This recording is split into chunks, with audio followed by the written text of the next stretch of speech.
வணக்கம். போன வாரம் மற்றும் பலன் ஒரு புது ஷோ ஒன்று ஆரம்பிச்சிருந்தேன். அதில் இந்த போன வீக்கெண்ட் வெக்கேஷன் போகிறத பற்றியும் இன்னும் சில விஷயங்களை பற்றி பேசியிருந்தேன். ஒரு வேளை மிஸ் பண்ணியிருந்தீங்கன்னா நீங்கள் அதை போய் பார்த்துட்டு வாங்க.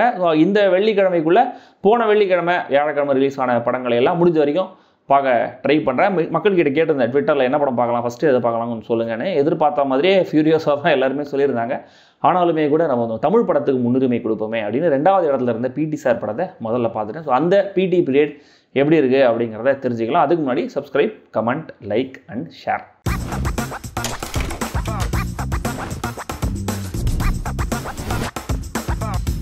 பிடி சார் ஈரோட்டில் ஒரு ஸ்கூலில் பிடி சாராக ஒர்க் பண்ணுறாரு ஆதி. அவருடைய ஜாதகத்தில் ஒரு பெரிய கண்டம் இருக்குது. கல்யாணம் முடிகிற வரைக்கும் அவர் பத்திரமா பார்த்துக்கணும் ஜோசியர் சின்ன வயசுலேயே சொல்லிடுறாருங்கிறதுனால ஆதியோடைய அம்மா தேவதர்ஷினி அவர் பயங்கர ப்ரொடக்டிவாக பொத்தி வளர்க்குறாங்க.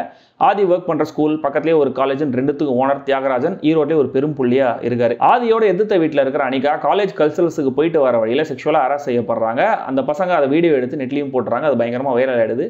எல்லாரும் அனிகாவை பிளேம் அண்ட் ஷேம் பண்ணுறாங்க.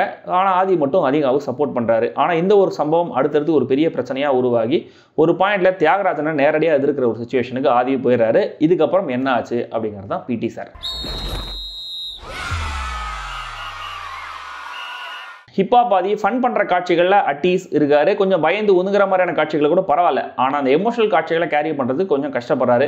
அவருக்கு போட்டியாக தியாகராஜனும் நடிப்பனா பாரு அப்படின்னு பயங்கரமாக டஃப் கொடுக்குறாரு. காஷ்மீரா அனிகான்னு அவங்க வர ஒரு சில காட்சிகளில் கொடுக்கப்பட்ட வேலையை சரியாகவே செஞ்சுட்டு போகிறாங்க. இளவரசு, பிரபு, தேவதர்ஷின்னு சீனியர் நடிகர்கள் தான் இந்த ப்ரிமிஸை இன்னும் கூட கொஞ்சம் கிரெடிபிளாக செல் பண்ண ட்ரை பண்ணுறாங்க. இதில் பர்டிகுலராக இளவரசு பயங்கர ஓவர் த டாப்பாக ட்ராமேட்டிக்காகவும் போகாமல் ரொம்ப செட்டிலாகவும் போகாமல் 2த்துக்கும் இடையில ஒரு மீட்டரை பிடிச்சி பெர்ஃபார்ம் பண்ணியிருக்காரு. ரொம்ப நல்லாவே இருந்தது. பாக்யராஜ், பாண்டியராஜ், முனிஷ்காந்த் ராமதாஸ், பட்டிமன்றம் ராஜா, வினோதினி உள்ளிட்டவர்களும் சப்போர்ட்டிங் காஸ்ட்ல இருக்காங்க. பல மிஸ் சில ஹிட்ஸ்னு பாடல்கள் கொடுத்துட்டு வர ஹிப்ஹாப் தமிழாவுக்கு இந்த படத்துடைய பாடல்கள் எல்லாமே அந்த பல மிஸ் லிஸ்ட்ல தான் இருக்கு.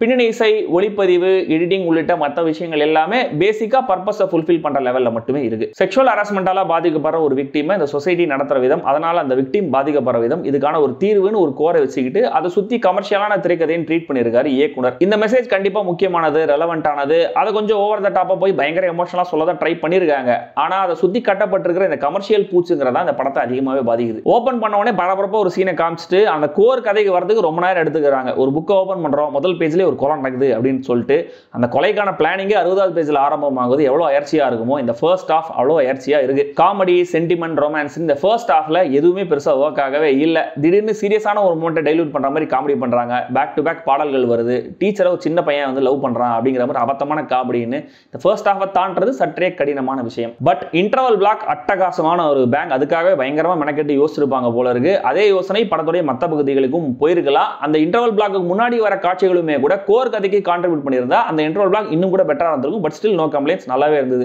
தென் சென்னையும் மதுரையும் தமிழ் சினிமாவில் அதிகமாக காட்டப்பட்டு எக்ஸ்ப்ளாய்ட் பண்ணப்பட்டதுனால இந்த படத்தில் ஈரோடு அப்படின்னு சொன்னதே ஒரு பெரிய ரிலீஃபாக தான் இருந்துச்சு.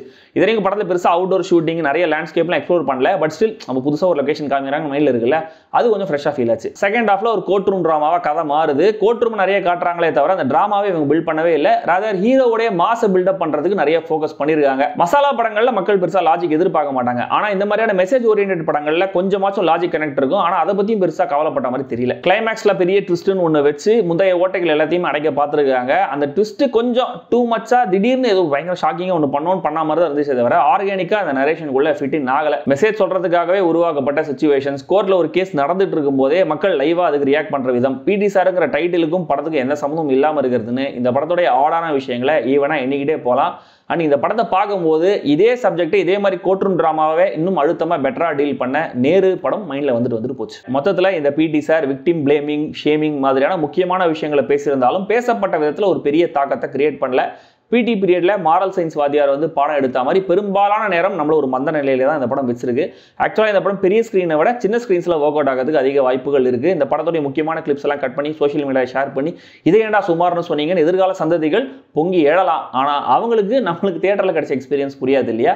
இப்போவே கூட பெரிய எதிர்பார்ப்பு இல்லாமல் மெசேஜ் ஓரியன்ட் படங்கள் பிடிக்கும் அப்படின்னு சொல்றவங்க கண்டிப்பா இந்த படத்தை ட்ரை பண்ணலாம். பார்த்துட்டு உங்களுக்கு படம் எப்படி இருந்துச்சு, எப்படி ஒர்க் அவுட் ஆச்சு அப்படிங்கிறத கமெண்ட்ல சொல்லுங்க. மைக் டைசன் என்ன சொல்லியிருக்கிறார்? எதிர்த்து அடிக்கணும்னு மட்டும் சொல்லல, எந்த சூழ்நிலையிலையும் யாருக்கும் பயப்படாதுன்னு சொல்லியிருக்கிறார்.